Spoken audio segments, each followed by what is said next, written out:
Gathering, Christmas gathering Shah मेला समारोह का समापन दिवस है और मैं झारखंड की उस कोकिला को याद कर रहा हूँ जिसके बगैर गाना हमेशा अधूरा होता है। मैं मोनिका मुंडू जी को याद कर रहा हूँ और यहीं से मैं उनको नमन करता हूँ।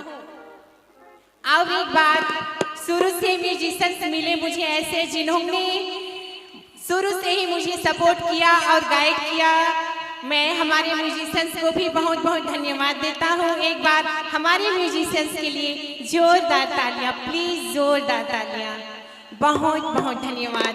गाना शुरू किया जाए, गाना शुरू किया जाए।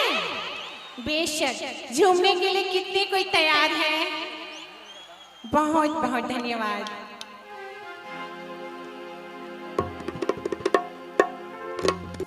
माफी चाहूंगा, मैं लिरिक्स भूल गया हूँ, कॉपी लाने के लिए भेजा हूँ, लेकिन आप लोगों से बातें करके मुझे बहुत अच्छा लग रहा है।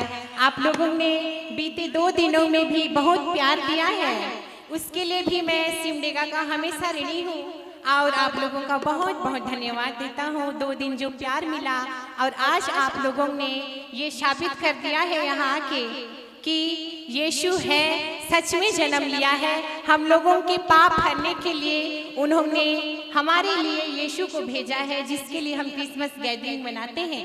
यीशु मसीह की, यीशु मसीह की बहुत बहुत धन्यवाद।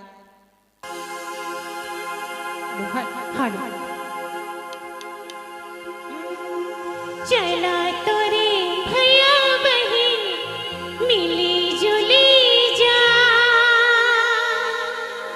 यीशु राजा जन्म ले ले बैतुल में जा।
बहुत बहुत शुक्रिया, बहुत बहुत धन्यवाद, बहुत बहुत धन्यवाद।